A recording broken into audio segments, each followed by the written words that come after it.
ನಮಸ್ಕಾರ, ನೆಕ್ಸ್ಟ್ ನ್ಯೂಸ್ಗೆ ಸ್ವಾಗತ. ನಾನು ಪ್ರೀತಿಕಾ ಬಂಗೇರ.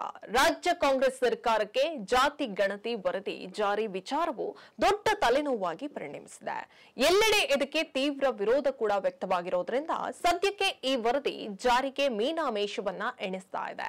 ಅಲ್ಲದೆ ಮುಂದಿನ ಸಚಿವ ಸಂಪುಟ ಸಭೆಯಲ್ಲಿ ಈ ಜಾರಿ ಬಗ್ಗೆ ನಿರ್ಣಯವನ್ನ ತೆಗೆದುಕೊಳ್ಳಲಾಗುವುದು ಎಂದು ಕೂಡ ಮುನ್ನುಡಿಕೆಯನ್ನ ಮಾಡಿದೆ. ಈ ಸಂಬಂಧ ವಿಪಕ್ಷ ನಾಯಕ ಆರ್ ಅಶೋಕ್ ಅವರು ಅನುಮಾನವನ್ನ ವ್ಯಕ್ತಪಡಿಸಿದ್ದು ಕೆಲ ಪ್ರಶ್ನೆಗಳನ್ನ ಸಿದ್ದರಾಮಯ್ಯ ಸರ್ಕಾರದ ಮುಂದಿಟ್ಟಿದ್ದಾರೆ.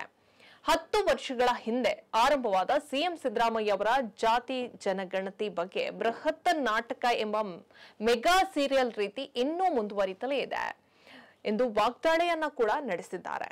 ಬೆಲೆ ಏರಿಕೆ, ಕುಸಿದಿರುವಂತಹ ಕಾನೂನು ಸುವ್ಯವಸ್ಥೆ, ಅಭಿವೃದ್ಧಿ ಶೂನ್ಯತೆ ಬಗ್ಗೆ ರಾಜ್ಯದಾದ್ಯಂತ ಕಾಡ್ಗಿಚ್ಚಿನಂತೆ ಹಬ್ಬಿರುವಂತಹ ಜನ ಆಕ್ರೋಶದಿಂದ ಕಿಚ್ಚಿನಿಂದ ತಪ್ಪಿಸಿಕೊಳ್ಳಲು ಜಾತಿ ಜನಗಣತಿ ವರದಿಯನ್ನ ಮುನ್ನೆಲೆಗೆ ತಂದಿರುವಂತಹ ಸಿಎಂ ಸಿದ್ದರಾಮಯ್ಯ ಅವರು ತಮ್ಮ ಸರ್ಕಾರದ ವಿರುದ್ಧ ಎದ್ದಿರುವಂತಹ ಜನ ಆಕ್ರೋಶ ಜ್ವಾಲೆಯನ್ನ ಕಡಿಮೆಯಾಗುವ ತನಕ ಜಾತಿ ಜನಗಣತಿ ಜಪವನ್ನ ಮಾಡ್ತಲೇ ಇರ್ತಾರೆ ಎಂಬ ನಿರ್ಧಾರವನ್ನ ಕೂಡ ಮಾಡಿದಂತೆ ಕಾಣುತ್ತೆ ಎಂದು ಅವರು ದೂರಿದ್ದಾರೆ.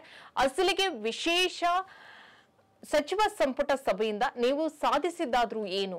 ಜಾತಿ ಜನಗಣತಿ ವರದಿ ಬಗ್ಗೆ ಯಾವುದೇ ತೀರ್ಮಾನಕ್ಕೆ ಬರಲು ಸಾಧ್ಯವಾಗ್ತಾ ಇಲ್ಲ. ಅಂದ್ರೆ ಅದಕ್ಕೆ ಕಾರಣವೇನು? ಜಾತಿ ಜನಗಣತಿ ವರದಿ ಬಗ್ಗೆ ಎಲ್ಲಾ ಸಚಿವರಿಗೂ ಲಿಖಿತ ರೂಪದಲ್ಲಿ ಉತ್ತರ ನೀಡುವಂತೆ ಮುಖ್ಯಮಂತ್ರಿಗಳು ಸೂಚನೆಯನ್ನ ನೀಡಿದ್ದಾರೆ ಎಂಬ ಸುದ್ದಿ ಕೂಡ ಇಲ್ಲಿ ಹರಿದಾಡ್ತಾ ಇದೆ. ಹಾಗಾದ್ರೆ ಸಚಿವ ಸಂಪುಟದಲ್ಲಿ ಪರಸ್ಪರ ವಿಶ್ವಾಸದ ಕೊರತೆ ಇದೆ ಎಂದು ಪ್ರಶ್ನೆಗಳ ಸುರಿಮಳೆಯನ್ನೇ ಸುರಿಸಿದ್ದಾರೆ. ಲಿಖಿತ ರೂಪದಲ್ಲಿ ಉತ್ತರ ಪಡೆದುಕೊಳ್ಳುವುದರ ಹಿಂದೆ ಸಚಿವರನ್ನ ಬ್ಲಾಕ್ ಮೇಲ್ ಮಾಡುವ ಅವರ ಹೇಳಿಕೆಯನ್ನ ರಾಜಕೀಯ ದುರುದ್ದೇಶಕ್ಕೆ ಬಳಸಿಕೊಳ್ಳುವ ಹುನ್ನಾರ ನಡೀತಾ ಇದೆಯೇ?